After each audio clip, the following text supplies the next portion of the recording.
नमस्कार दोस्तों, मैं पंकज बैरी स्वागत करता हूं डॉक्टर स्टॉक के एक नए एपिसोड में, जिसमें हम बात करेंगे लेप्रोस्कोपिक सर्जरी यानी दूरबीन द्वारा ऑपरेशन के बारे में। आज के बदलते समय में जहां टेक्नोलॉजी ने हमारे आसपास सब कुछ बदल दिया है, वहीं चिकित्सा के क्षेत्र में ऑपरेशन पद्धति में भी टेक्नोलॉजी के आगमन से क्रांतिकारी परिवर्तन हुए हैं। ऐसा ही एक परिवर्तन है लेप्रोस्कोपी या की होल या दूरबीन से सर्जरी। 1901 में ड्रेसडन, जर्मनी के जॉर्ज किलिंग ने कुत्तों में पहली बार लेप्रोस्कोपिक प्रक्रिया की और 1910 में स्वीडन के हंस क्रिश्चियन जैकोबियस ने मनुष्यों में पहला लेप्रोस्कोपिक ऑपरेशन किया। इसके बाद इस प्रक्रिया को आगे बढ़ाने का काम तेजी से चलने लगा। सन 1990 के बाद से ये तकनीक मरीजों के लिए वरदान साबित हो रही है एवं समय समय पर इसमें बड़े बदलाव भी आ रहे हैं, जैसे हाई डेफिनेशन, रोबोट द्वारा सर्जरी, सिंगल पोर्ट यानी केवल 3 सेंटीमीटर के नाभि पर एक चीरे से सर्जरी, जटिल ऑपरेशन के साधन, 3D तकनीक, जिससे इस तकनीक का इस्तेमाल मरीजों के लिए बहुत लाभदायक साबित हो रहा है।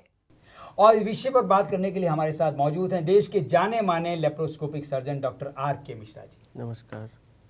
Doctor R.K. मिश्रा लेप्रोस्कोपिक और रोबोट सर्जरी के सबसे अनुभवी प्रोफेसर हैं, जिन्होंने पिछले 17 सालों में 108 से ज्यादा देशों से 7000 से अधिक सर्जन और स्त्री रोग विशेषज्ञों को प्रशिक्षित किया है। उनके पास लेप्रोस्कोपिक और द विंची रोबोटिक सर्जरी के शिक्षण का विशाल अनुभव है। वो TGO यूनिवर्सिटी में मिनिमल एक्सेस सर्जरी के प्रोफेसर हैं और यूनिवर्सिटी कार्यक्रम शुरू करने के अपने प्रयास को 9 वेल्स हॉस्पिटल और मेडिकल स्कूल UK में सर एल्फ्रेड कुशियर के साथ शुरू किया गया था। डॉक्टर मिश्रा ने स्ट्रासबर्ग, फ्रांस के विश्वविद्यालय से लेप्रोस्कोपिक सर्जरी में अपना डिप्लोमा और यूनाइटेड किंगडम से मिनिमल एक्सेस सर्जरी यानी MMA में मास्टर डिग्री ली है। यूनाइटेड किंगडम में अपने काम के दौरान डॉक्टर मिश्रा ने लेप्रोस्कोपिक सर्जरी के कार्य प्रदर्शन में सुधार के लिए optimum shadow casting illumination technique की खोज की है और उनका शोध अब 11 लेप्रोस्कोपिक उपकरण कंपनियों द्वारा आदर्श छाया कास्टिंग टेलीस्कोप बनाने के लिए उपयोग किया जाता है। हमारा आज का सब्जेक्ट है ओवेरियन सिस्ट।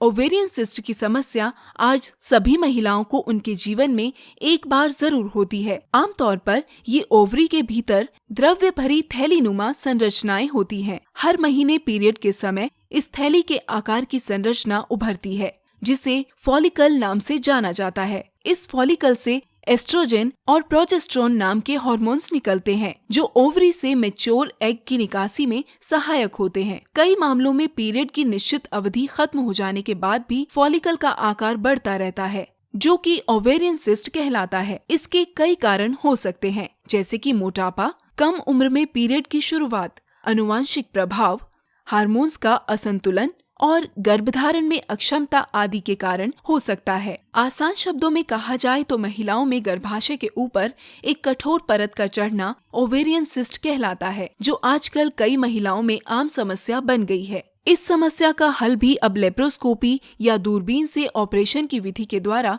संभव है और ओवेरियन सिस्ट को आसानी से सही किया जा सकता है। अगर अनुभवी लेप्रोस्कोपी सर्जन से ये प्रक्रिया कराई जाए तो इस समस्या को पूरी तरह ठीक किया जा सकता है।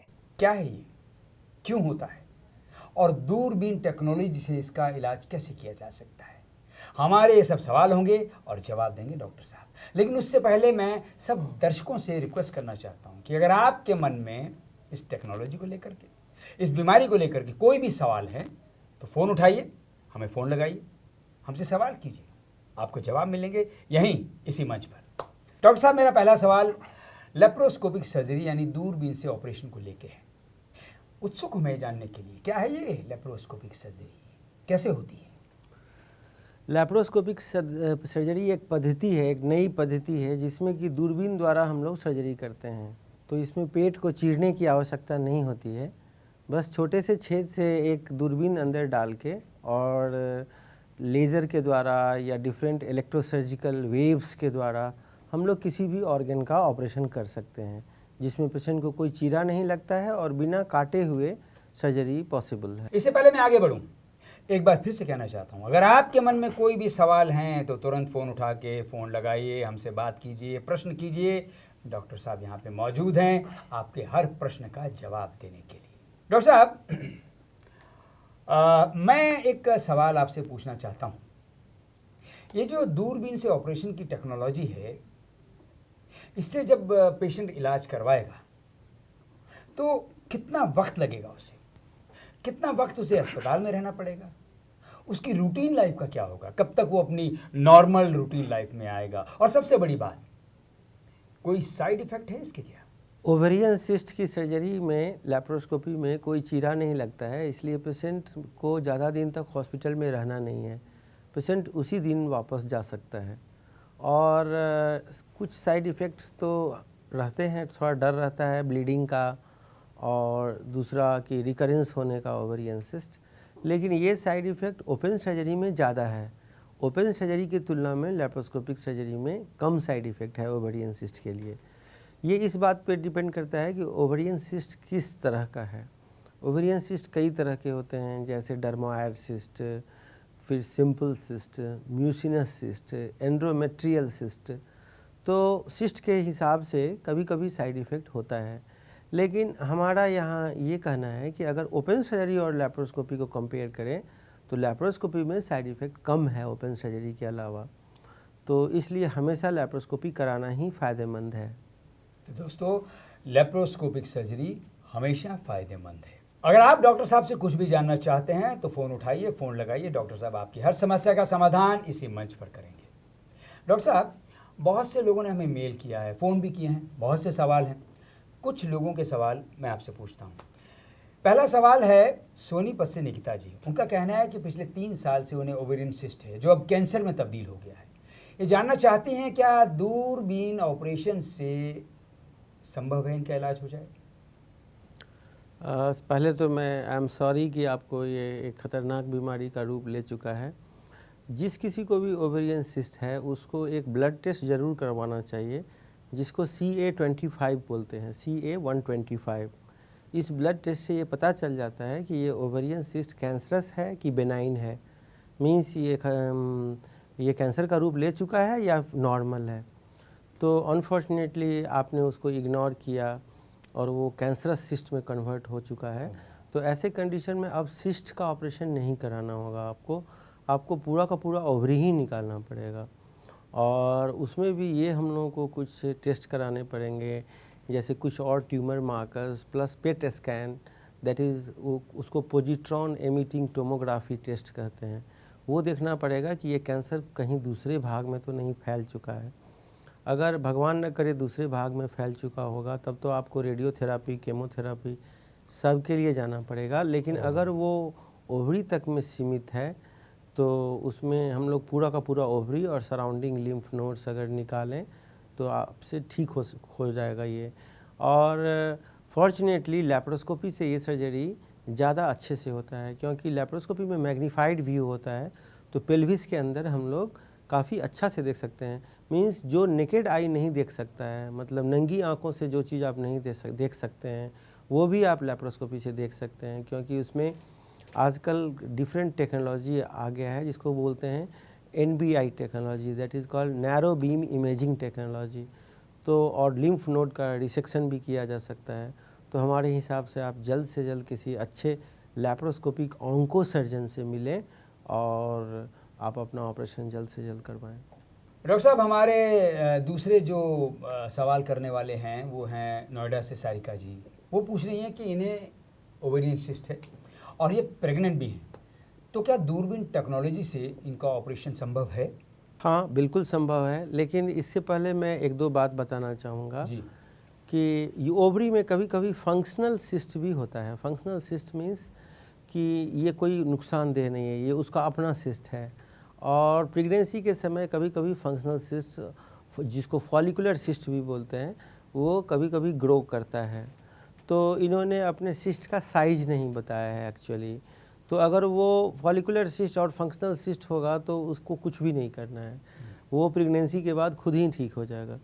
लेकिन अगर ये पैथोलॉजिकल सिस्ट है, मीन्स ख़राब सिस्ट है, बीमारी वाला सिस्ट है, जिसको पानी वाली थैली भी बोलते हैं, वो है और उसका साइज अगर 10-15 सेंटीमीटर है तो ये प्रेगनेंसी में हानिकारक हो सकता है। कभी कभी प्रेगनेंसी के समय ही इसका टॉर्सन हो जाता है, मतलब ये इसमें ऐंठन पड़ जाती है और ये काफ़ी दर्द होता है, जानलेवा दर्द देता है। तो ऐसे कंडीशन में इनको किसी लैप्रोस्कोपिक गायनेकोलॉजिस्ट से मिलके पहले तो ये डिसाइड करें कि ये पैथोलॉजिकल सिस्ट है या फंक्शनल सिस्ट है, और उसके बाद अगर पैथोलॉजिकल है तो लैप्रोस्कोपी से उसको निकाला जा सकता है। प्रेग्नेंट वोमेन में लैप्रोस्कोपी से सिस्ट निकालने का सबसे अच्छा टाइम सेकेंड ट्राइमेस्टर होता है, means after 14th week of the pregnancy is the best time. क्योंकि अगर ये 1-2 महीना से प्रेग्नेंट है तो इनको कुछ रुकना चाहिए, और प्रेगनेंसी अगर जब थोड़ा और डेवलप हो जाए तब लैप्रोस्कोपी करें तो उसमें ज़्यादा अच्छा रहेगा। तो दोस्तों देखा आपने, डॉक्टर साहब ने कितना डिटेल्ड जवाब दिया सारी का। ऐसे ही अगर आपके मन में भी कोई सवाल है तो आप तुरंत फ़ोन उठाइए, सवाल कीजिए, डॉक्टर साहब आपके हर सवाल का जवाब यहीं इसी मंच पर देंगे। डॉक्टर साहब, बहुत से लोगों के सवाल हैं, बहुत से लोग बहुत कुछ जानना चाहते हैं। मेरे मन में भी एक सवाल है, मैं ये जानकारी प्राप्त करना चाहता हूँ आपसे। ये बताइए डॉक्टर साहब, ये जो टेक्नोलॉजी है ये तो अब इंडिया में नई आई है और हर जगह पे अवेलेबल भी नहीं है, काफ़ी कॉस्टली होगी। ऐसी धारणा सबके मन में रहती है, क्योंकि कोई भी नया टेक्नोलॉजी कॉस्टली होता ही है। अगर आप एक नया मोबाइल खरीदें, सबसे नया जो मार्केट में तुरंत लॉन्च हुआ है, वो महंगा होगा। तो ऐसा लोगों को लगता है लैप्रोस्कोपी नई पद्धति है, नया टेक्नोलॉजी है, ज़रूर महंगा होगा।